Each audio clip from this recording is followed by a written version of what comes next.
에베소서 1장 20절은 바울의 기도 중에 하나님의 능력이 어떻게 작용하는지 그리고 예수님의 부활과 승천에 대하여 설명하고 있습니다. 이 짧은 한 구절이지만 어떻게 보면 우리 기독교 신앙생활의 가장 핵심이라고 할 수 있는 내용이죠. 그리고 특별히 하나님의 능력이 우리 일상 가운데, 우리 신앙생활 가운데 어떻게 작용하는지, 어떻게 역사하시는지에 대해서 설명하고 있는 부분입니다. 첫 번째 구절은 본문 말씀 1장 20절에 보면 그의 능력이 그리스도 안에서 역사하사, 여기서 하나님의 능력이 어떻게 작용하는지에 관한 첫 번째 키워드는 그의 능력이 그리스도 안에서 역사하사라는 구절에서 동사이죠. 역사하사, 이것이 바로 첫 번째 키워드입니다. 이 역사하사라고 하는 헬라어 단어는 엔엘게오라고 하는 단어인데 to be operative, 뭔가가 이렇게 작용하는 것, 운영되는 것을 의미합니다. 그리고 to effect, 어디에 영향을 미치는 것을 의미합니다. 무언가를 초래한다, 영향을 미쳐 무언가를 하게 한다라는 의미를 가지고 있습니다. 동일한 헬라어가 사용된 몇 구절을 살펴보면 그 의미를 좀 더 잘 이해할 수가 있습니다. 마태복음 14장 22절에 보면 분봉왕 헤롯이 예수님의 소문을 듣고, 예수님께서 이제 여기저기서 병을 고치는 그러한 소문을 들었어요. 분봉왕 헤롯이 그 소문을 듣고 신하들에게 말하기를 이는 세례 요한이라 그가 죽은 자 가운데서 살아났으니 그러므로 이런 능력이 그 속에서 역사하는도다, 이렇게 이야기했습니다. 이때는 세례 요한이 죽은 이후에요.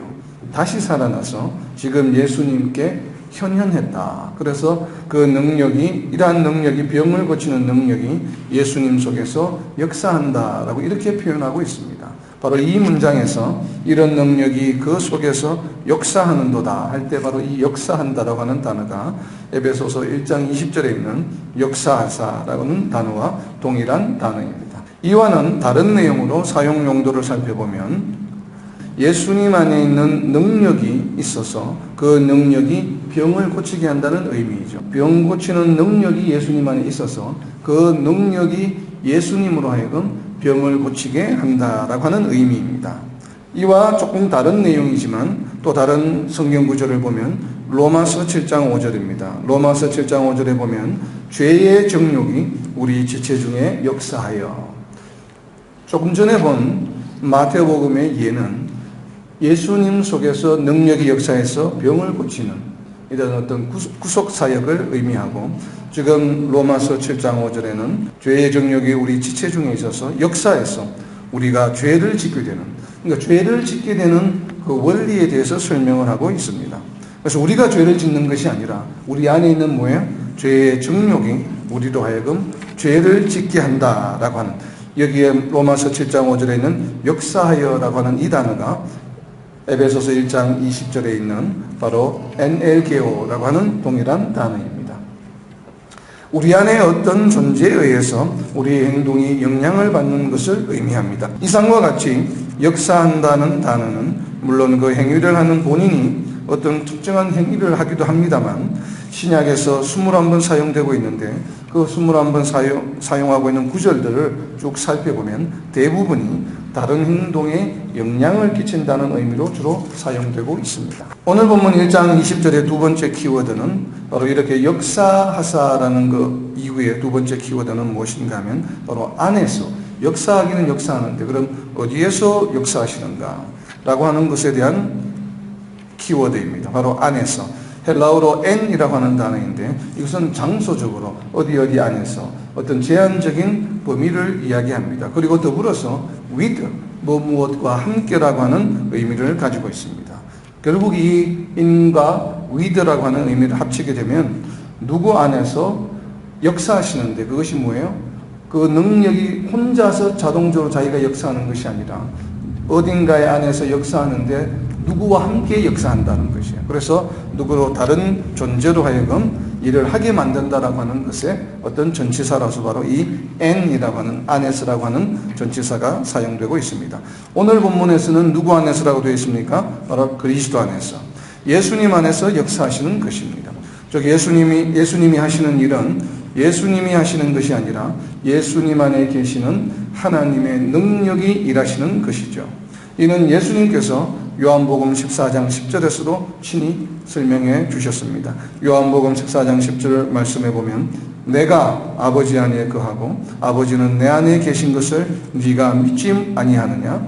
내가 너희에게 이르는 말은 스스로 하는 것이 아니라 아버지께서 내 안에 계셔서 그의 일을 하시는 것이다.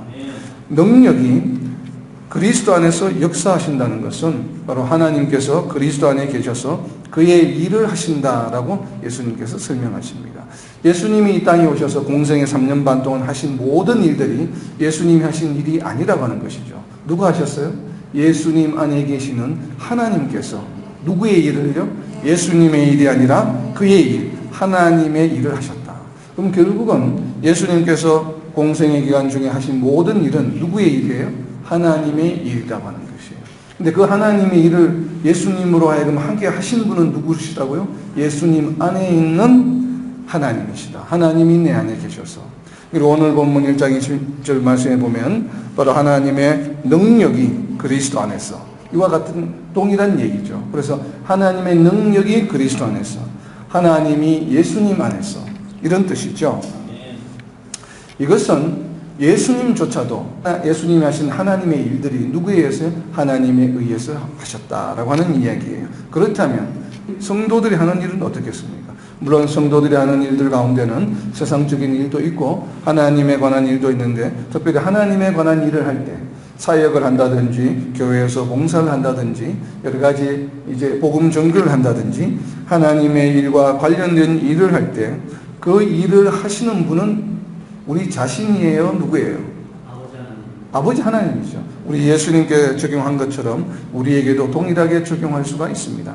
바로 이 말씀을 바울 사도는 빌립보 교인들에게 명확하게 설명하고 있습니다. 너희들이 하는 교회에서 봉사하거나 아니면 하나님 나라 확장에 관련된 일을 하거나 아니면 교회의 리더로서 사역자로서 목회자로서 선교자로서 일을 하는 것은 너희 자신이 하는 것이 아니라고 하는 것을 바울 사도는 명확하게 설명하고 있습니다. 바로 빌립보서 2장 13절입니다. 빌립보서 2장 13절에 보면 너희 안에서 행하시는 이는 누구시라고요? 하나님이시. 우리 안에서 행하시는 분이 바로 하나님이시라고 분명히 바울 사도는 선포하고 있습니다. 하나님께서 우리 안에서 무언가를 위해 행하시는 이유는 무엇이라고 설명이 되어 있습니까? 빌립보서 2장 13절 후반부에 보면 하나님의 기쁘신 뜻을 위하여 우리에게 소원을 주시고 행하게 하신다라고 설명하고 있습니다. 우리 안에서 하나님께서 행하시는 이유는 뭐예요? 바로 하나님의 기쁘신 뜻을 위해서 하시는 거예요. 그렇다면 하나님의 기쁘신 뜻은 무엇이겠습니까? 그것은 에베소서 1장 10절에 우리가 알 수 있습니다. 하나님의 기쁘신 뜻은 무엇인가 하면 그리스도 안에서 우리를 통일되게 하려 하시는 것이다. 즉 다시 말씀드리면 성도들이 그리스도 안에서 통일되게 하시기 위해서 우리에게 소원을 두시고 필요한 모든 일들을 하나님께서는 우리로 하여금 행하게 하시는 것입니다. 결국 앞절에서 본 것처럼 능력이 에베소서 1장 20절 오늘 본문 말씀에 있는 것처럼 능력이 그리스도 안에서 그리고 또 우리 안에 또 누가 계신다고요? 하나님이 그리스도 안에서 결국 그렇다는 얘기는 하나님과 능력이 어떤 존재예요? 같은 존재라고 하는 것이죠. 하나님이 곧 능력이시라고 하는 것이에요. 이것을 또 바울 사도는 골로새서 1장 29절에서 설명하고 있습니다. 골로새서 1장 29절에 보면 내 속에서 내는 바울이죠. 바울 속에서 능력으로 역사하시는 이의 역사. 그러니까 능력으로 역사하시는 이는 누구예요? 하나님이시죠. 그러니까 하나님은 어떻게 표현하고 있어요? 능력으로. 하나님의 능력으로 역사하시는 하나님이 지금 내 속에 있는 거예요. 결국은 뭐예요? 능력과 하나님이 동일한 존재로 지금 바라보고 있는 것이죠. 그래서 내 속에서 능력으로 역사하시는 이의 역사, 그러니까 이 하나님의 역사, 하나님의 명령, 하나님께서 내게 무엇을 하라고 시키시는 것, 이 역사에 따라 바울은 무엇을 했습니까? 힘을 다하여 수고하였다라고 표현하고 있습니다. 능력으로 수고하시는 이라고 설명하고 있는 것이죠. 이는 하나님께서 어떤 능력을 가지고 계셔서 그 능력을 우리에게 나누어 주셔서 그 능력을 가지고 우리의 의지로 일을 한다는 의미가 아닙니다. 근데 우리는 많은 성도들이 오해하고 있습니다. 우리가 어떤 일을 할 때에 이것을 할 수 있는 능력을 주시옵소서.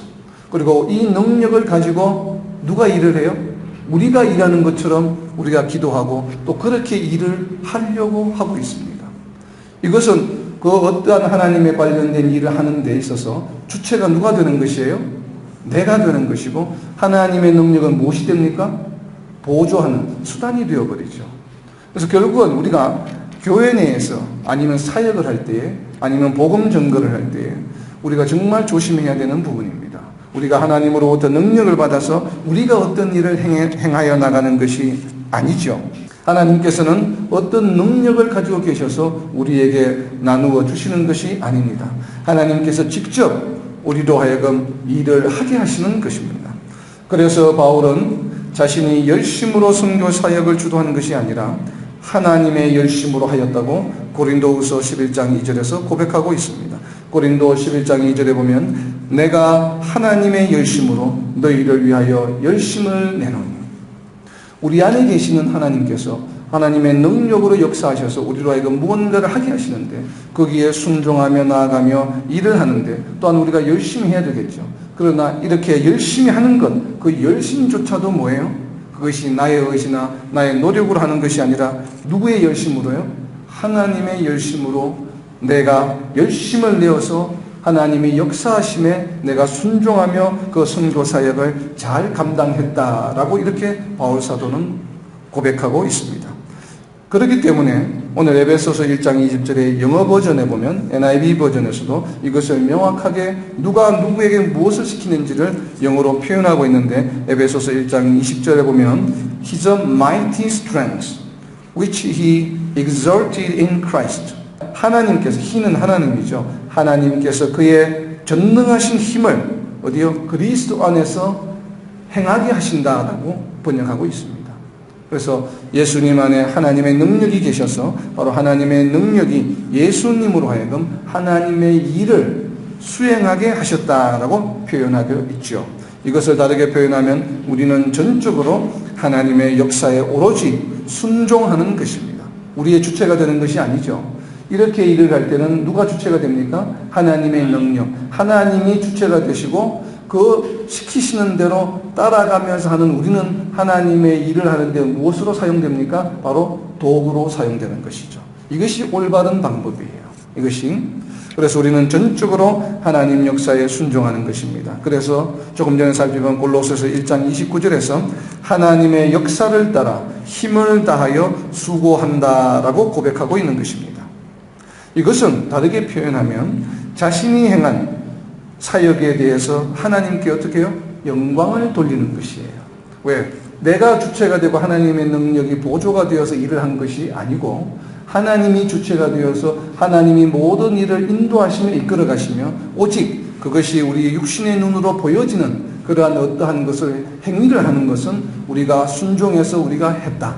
그러니까 우리가 도구로 사용됨으로 인해서 내가 한 모든 일들, 내 일생을 통해서 이룬 선교의 업적, 또 사역의 업적, 무엇인가 여러 가지 또 한 일들의 업적이 뭐예요? 내가 하는 것이 아니라 모든 것이 다 하나님께서 행하셨다라고 하는, 이것이 바로 하나님께 영광을 돌리는 것입니다.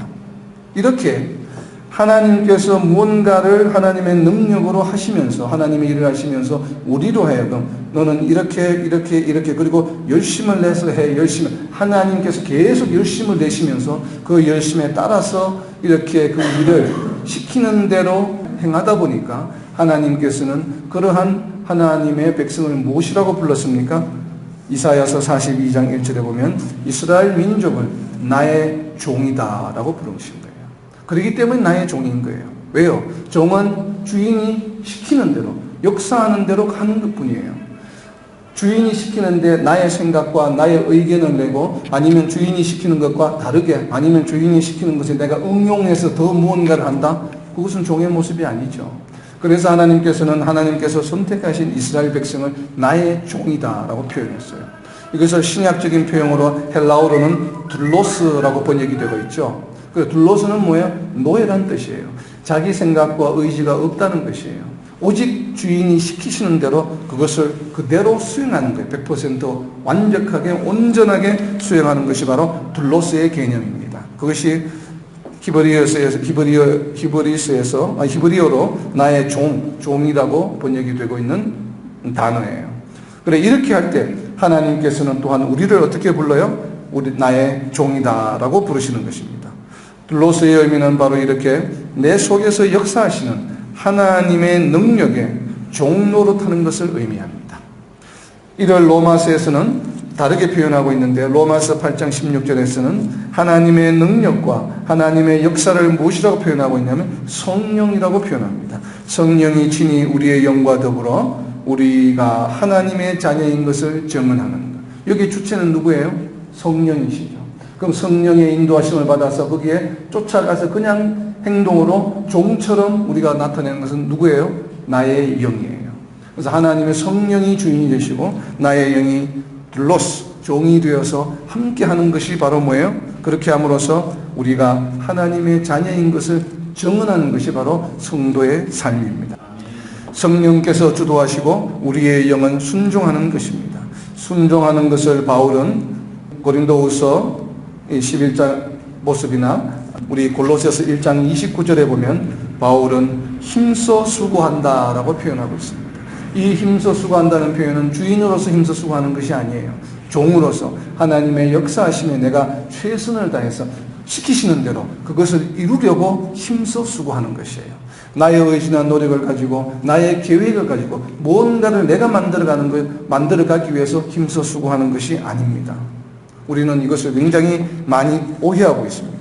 그것이 아니라 힘써 수고한다는 것은 전적으로 하나님의 능력으로 하나님께서 역사하시는 대로 오직 그대로만 우리가 따라가는 것이에요.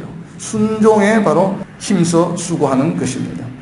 그런데 여기서 중요한 것은 무엇인가 하면 어떻게 수고하느냐의 문제입니다. 우리가 열심으로 하긴 하는데 때로 열매가 맺어지지 않을 때가 있죠. 그는 왜 그럴까요? 나는 분명히 열심히 하나님의 능력을 따라한다고 하는데 결과는 시원찮을 수가 있기 때문입니다. 이는 하나님께서 실제로 나와 함께 역사하지 않는 경우입니다. 그렇다면 어떻게 해야 하나님께서 우리와 함께 역사하실까요? 이를 위해서 우리는 하나님께서 언제 어떻게 역사하시는지를 분명히 알아야만 됩니다. 하나님께서는 언제 역사하십니까? 물론 하나님께서는 자신의 의지로 어떤 조건이나 환경에 상관없이 얼마든지 원하시는 것을 역사하실 수 있습니다.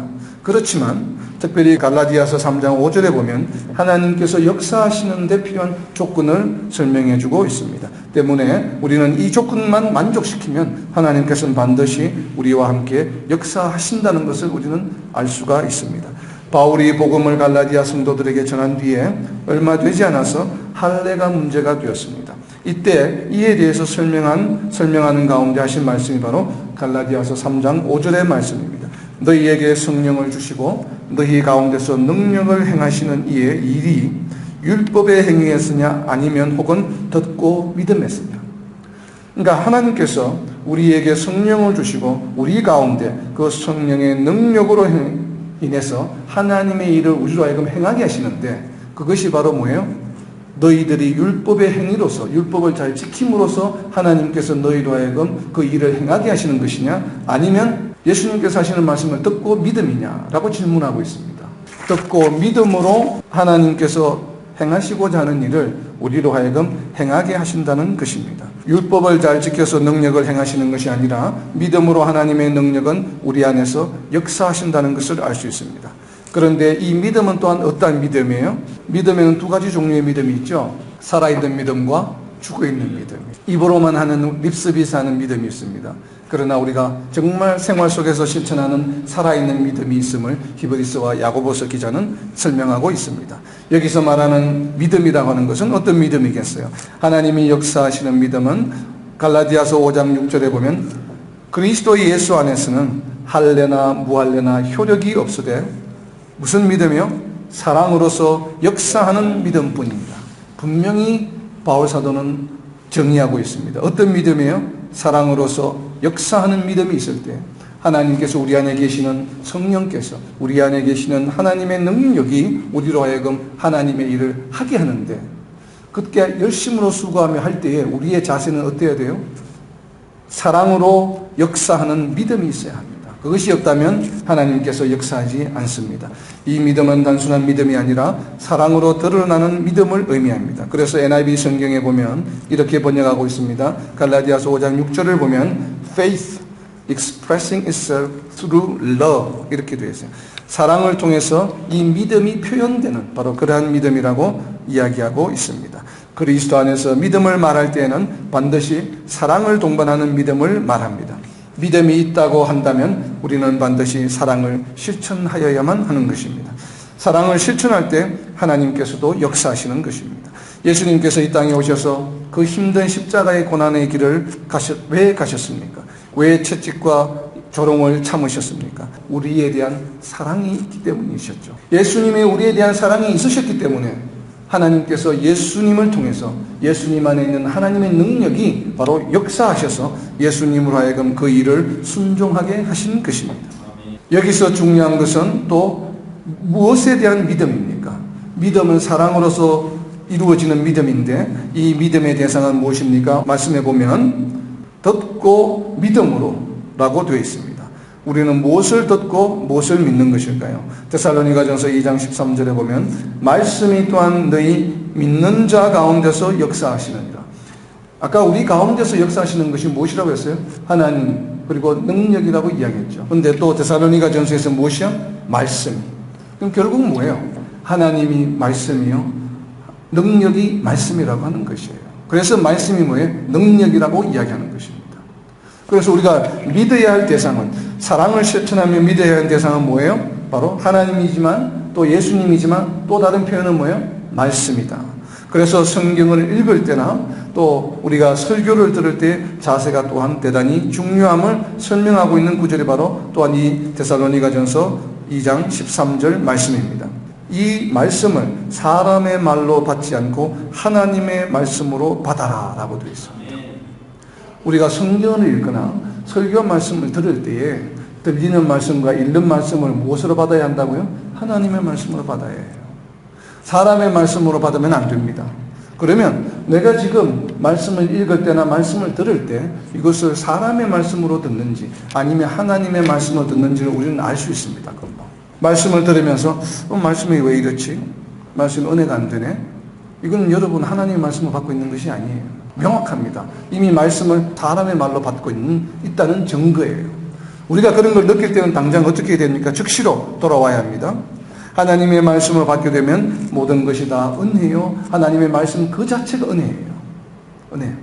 그렇기 때문에 말씀에 이렇지 왜 뭐 이렇게 불평스러운 마음이 생긴다라면 그것은 말씀을 전하는 자 말씀에 문제가 있는 것이 아니라 지금 나 자신에게 문제가 있다는 것을 우리는 빨리 깨닫고 돌아와야 합니다. 그래서 이 데살로니가전서 2장 13절에서는 사람의 말로 받지 않고 하나님의 말씀으로 받아라 라고 이야기하고 있는 거예요. 이것은 말씀을 듣는 자에게만 적용되는 것이 아니라 말씀을 전하는 자에게도 동일하게 적용되어야만 합니다. 그래서 하나님의 말씀을 전할 때는 뭐예요? 하나님의 말씀만을 전하는 것이 좋겠죠. 물론 듣는 이의 좀 이해도를 돕기 위해서 여러 가지 조금 이렇게 에피소드나 설명이 필요하겠지만 그러나 그것을 최소화해야 합니다. 그래서 말씀을 전하는 자도 가능하면 최대한 하나님의 말씀만을 전하도록 노력해야만 합니다. 그리고 말씀을 받는 자도 그것을 하나님의 말씀으로 받는 자세가 대단히 중요합니다. 그렇다면 이렇게 하나님의 말씀으로 받아야 하는 이 중요성은 왜 그럴까요? 하나님의 말씀으로 받을 때 우리는 말씀에 대한 믿음이 생기기 때문입니다. 사람의 말씀에 믿음이 생길 수가 없죠. 우리가 믿음이 생기는 대상은 바로 하나님의 말씀이기 때문에 우리는 말씀을 읽을 때나 들을 때 반드시 하나님의 말씀으로 받아야 하는 것입니다. 그래야 그 다음에 믿음이 생기는 것이죠. 믿음이 생긴 다음에는 또 무엇을 할 수 있습니까? 그 말씀에 우리는 힘을 다해서 순종할 수 있기 때문입니다. 어느 정도 우리는 힘을 써서 순종해야 할까요? 이제 마지막입니다. 우리는 말씀을 듣고 우리가 그 말씀을 믿고 또 말씀에 순종해야 되는데 어느 정도 우리는 순종해야 할까요?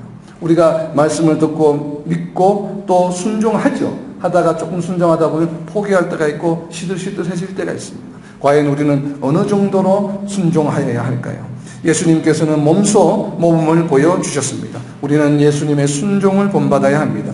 예수님께서는 우리를 사랑하셔서 십자가의 고난의 잔을 받으라고 하신 하나님의 말씀을 받고 순종하셨습니다. 이 순종은 어떤 수준의 순종이었습니까? 이것이 얼마나 순종하기가 어려운 일이었는지는 우리는 예수님께서 감람산에서 기도하시는 장면의 말씀을 보면 알 수가 있습니다. 예수님은 같은 기도를 가지고 하나님께 2번이나 기도하셨습니다. 그리고 얼마나 간절히 기도하셨는지 누가복음 22장 44절에 보면 간절히 기도하시니 땀이 땅에 떨어지는 핏방울같이 되더라. 여러분, 우리 일생을 통해서 저를 포함해서 하나님께 기도할 때 땀이 정말 핏방울같이 이렇게 끈적끈적해질 정도로 땀을 흘리면서 기도해 본 적이 있습니까? 과연 이 질문에 그렇다고 대답할 수 있는 성도들이 아니면 목회자들이 얼마나 되겠습니까? 이럴 정도로 예수님께서는 우리를 지극히 사랑하셨기 때문에 하나님께서 그 예수님 안에서 역사하시는 그 능력에 순종하시기 위해서 어렵고 힘든 길이지만 하나님 가능하시다면 이 잔을 내게서 지나가게 해 주시옵소서. 기도하였지만 2번이나 기도하셨죠. 그렇지만 누가복음 22장 42절에 보면 뭐라고 기도하고 있습니까? 내 원대로 마시옵고 아버지의 원대로 되기를 원하나이다. 이렇게 간절히 기도했습니다. 그리고 예수님께서는 순종하셔서 십자가의 고난의 길을 가셨죠. 그리고 부활하셨습니다. 때문에 하나님께서는 그리스도 안에서 역사하신 것이죠. 예수님의 우리를 사랑하시는 그 모습을 보시고 하나님께서는 능력을 발휘하셔서 예수님으로 하여금 그 십자가의 고통을 이겨내실 수 있도록 능력을 더하여 주시고 또 죽은 자 가운데서 다시 살려내시는 능력을 행하셨습니다. 이것이 바로 하나님의 능력이, 하나님의 그 일하심이 우리 가운데 어떻게 역사하시는지를 이 메커니즘, 원리를 설명하고 있는 것입니다. 우리는 어떠한 일이든지 간에 우리가 하는 것이 아닙니다. 하나님의 일은 하나님의 능력이 우리 안에 임하셔서 그 능력으로 인해서 그 능력이 인도하시는 대로 우리는 그냥 종으로, 둘로스의 마음으로, 둘로스의 자세로 그냥 거기에 순종하며 열심으로 따라갈 때에 하나님의 일은 역사하시는 것입니다. 어떠한 역사를 이루셨는지 오늘 본문 1장 20절에 있는 말씀은 다음 주에 나누도록 하겠습니다. 우리는 얼마나 하나님의 역사를 따라 힘써 수고하고 있는가를 우리는 철저하게 되짚어 보아야 합니다. 지금까지 얼마나 많이 하나님의 역사와 성령의 인도하심에 우리는 순종하였습니까? 과연 하나님께서 나에게 역사하신 것들이 내가 도저히 순종할 수 없는 수준이어서 예수님처럼 땀이 핏방울처럼 떨어질 정도였는지 우리는 살펴보아야 합니다. 하나님께서 나에게 수고하라고 역사하신 것들은 어떤 것들입니까? 그것이 무엇이었던지 간에 예수님의 고난과 비교할 수 없는 것들이면 틀림이 없습니다. 지금까지 하나님께서 우리에게 요구하셨던, 역사하셨던, 너희가 내 안에서 나를 사랑함으로, 이웃을 사랑함으로 너희가 이것을 하라라고 우리를 부르시며 명령하셨던 그 내용들을 바라보면 그것이 무엇이든지 간에 이 예수님께서 감람산에서 기도하셨던 이 기도 수준의 기도를 할 만한 그렇게 어려운 것들은 아닌 것이 틀림이 없습니다. 그럼에도 우리는 힘써 수고하지 못했습니다. 그러면서 우리는 우리에게 필요한 것들이 있을 때면 언제나 하나님 앞에 나와서 능력을 달라고 기도했습니다. 분명한 것은 물론 우리가 필요한 것들을 위해 하나님께 기도해야 합니다. 물론 하나님께서 원하시면 우리가 원하는 모든 것을 이루어 주시지만 그러나 우리는 또한 그 모든 것들이 하나님의 역사를 따라 우리가 힘써 수고할 때 확실히 이루어진다는 것을 명심하여야 합니다. 말씀을 맺습니다. 이제부터는 모든 일을 내가 하는 것이 아니라 내 안에서 역사하시는 하나님의 능력으로 할 수 있음을 인정하고 말씀을 듣고 믿음으로, 그리고 믿은 말씀을 성령의 인도하심에 따라 힘써 실천함으로 하나님의 역사하심을 따라 순종하는 삶, 하나님의 종로로 하나님의 둘로서의 삶을 살아가는 것, 이것이야말로 진정한 성령의 인도하심을 받는 성령 충만한 삶이 되는 것입니다. 우리가 성령 충만한 삶이 무엇인지를 정말 다시 되짚어 보아야만 합니다. 정말 하나님의 이 인도하심에 역사하심에 둘로서의 심정으로, 둘로서의 자세로 우리가 순종하는 것이 바로 성령의 인도하심을 받는 삶이요 성령 충만한 삶임을 잊지 말아야 되겠습니다. 이러한 진정한 성령 충만한 삶을 살아가는 저와 여러분이 되시기를 예수님의 이름으로 선포합니다.